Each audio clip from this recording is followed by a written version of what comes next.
डांग विकास संस्थान करौली 2005 से करौली विकासखंड के 55 गांवों में अति गरीबतम परिवारों के आजीविका और स्वास्थ्य के मुद्दे पर काम करती रही है। 2008 से एक FLRC कार्यक्रम हमने जो चालू किया था, उसमें खासकर अति गरीबतम 340 परिवारों के साथ काम करते हुए महसूस किया। वो सारे खनन मजदूर रहे थे और खनन मजदूर रहने के बाद उन परिवारों से जुड़ाव के बाद ज्ञात हुआ कि वो परिवार टीबी से ग्रसित हैं। टीबी से ग्रसित होने के बाद हमने उनका टीबी का उपचार कराया, प्रॉपर डॉट्स से जोड़ा और डॉट्स लेने के बाद भी वो परिवार लगातार हमारे देखते देखते करीब 14-15 लोगों की मृत्यु पिछले 3 सालों में गांवों में हो गई थी। तो हमें थोड़ा सोचने पर विवश होना पड़ा कि आखिर में समस्या क्या है, क्योंकि उनका ऑक्यूपेशनल जो हिस्ट्री रही है वो खनन मजदूरी रही है और हमारे यहाँ लाल पत्थर की खदानें हैं जिसमें सॉफ्ट सैंडस्टोन जो खाने हैं उनमें सिलिका की मात्रा, यहाँ विशेषज्ञों से पूछने पर ज्ञात हुआ कि 25 से 30% तक सिलिका की मात्रा है और जो बारीक खनन प्रक्रिया के दौरान बारीक पाउडर डस्ट उड़ती है और क्योंकि उनका उस तरह का कोई सेफ प्रैक्टिस नहीं है और वो डस्ट उन तक जाती है, इनहेल होता है वो डस्ट उनको। तो इसी कड़ी में national institute of minor health है NIMH नागपुर और डॉक्टर सिसोदिया के साथ हमने पावर पॉइंट प्रेजेंटेशन किया यहाँ की स्थिति का। जयपुर में उनसे मुलाकात की राबड़ी के सहयोग से। तो उसमें शंका उन्होंने बताया था कि इट मे बी सिलिकोसिस, लेकिन इसको साइंटिफिक जांच की आवश्यकता है।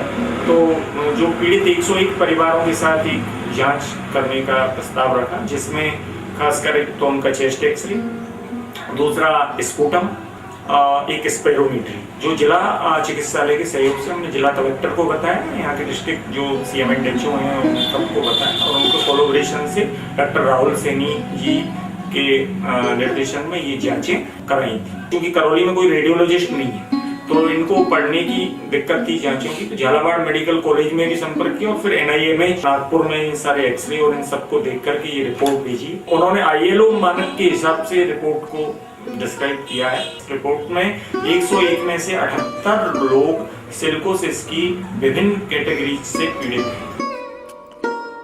ये 78 लोग वो हैं जो डांग विकास संस्थान करौली द्वारा करवाए गए जांच में सिलिकोसिस के रोगी पाए गए। कितने ही मजदूर ऐसे हो सकते हैं जो जांच प्रक्रिया में शामिल न हो पाए हों और सिलिकोसिस से ग्रसित हों।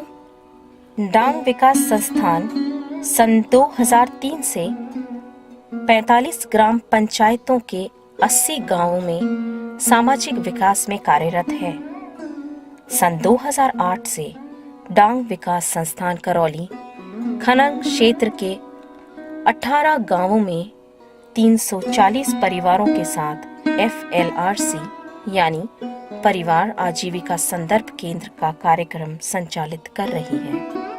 बचाव ही उपचार है, लेकिन ये अति गरीबतम खनन मजदूर खान में काम करने को मजबूर हैं।